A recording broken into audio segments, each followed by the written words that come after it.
সাম্প্রতিক পরিস্থিতি খতিয়ে দেখতে নয়াদিল্লিতে জোড়া বৈঠক করলেন কেন্দ্রীয় স্বরাষ্ট্রমন্ত্রী অমিত শাহ এবং প্রতিরক্ষা মন্ত্রী রাজনাথ সিং।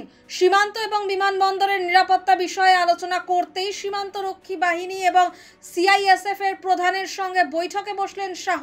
অন্যদিকে শুক্রবার সকালেই দিল্লিতে ভারতীয় সেনার 3 বাহিনীর সঙ্গে জরুরি বৈঠক করেন প্রতিরক্ষা মন্ত্রী। অপারেশন সিঁদুরের পরই ভারত পাকিস্তানের মধ্যে উত্তেজনায় নতুন মাত্রা নিয়েছে।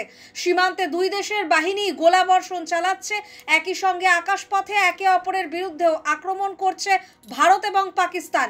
এই আবহে ভারতের সীমান্তে নিরাপত্তা আরও জোরদার করা হয়। শুধু তাই নয়, বিমানবন্দরের নিরাপত্তাও আগের তুলনায় বৃদ্ধি করা হয়েছে। বেশ কয়েকটি বিমানবন্দর বন্ধও করে দেওয়া হয়েছে। এই সব পরিস্থিতি খতিয়ে দেখতেই নিজের বাসভবনে জরুরি বৈঠকে বসেন শাহ।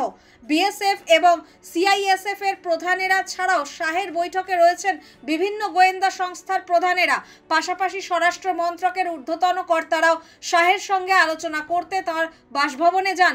সূত্রের খবর, ভারত পাক সীমান্তে উত্তেজনার মধ্যে নিরাপত্তা নিয়ে আলোচনার জন্য শাহ বৈঠক করছেন। এছাড়াও বিমানবন্দরে নিরাপত্তা নিয়েও আলোচনা করছেন স্বরাষ্ট্রমন্ত্রী। ভারতীয় সেনার 3 বাহিনীর প্রধানের সঙ্গে বৈঠক সারলেন রাজনাথ। মূলত নিরাপত্তা সংক্রান্ত বিষয় নিয়েই আলোচনা শুরু হয় শুক্রবারের বৈঠকে। পরবর্তী পদক্ষেপ কি হতে পারে সেই নিয়ে 3 বাহিনীর প্রধানের সঙ্গেও আলোচনা করেছেন রাজনাথ।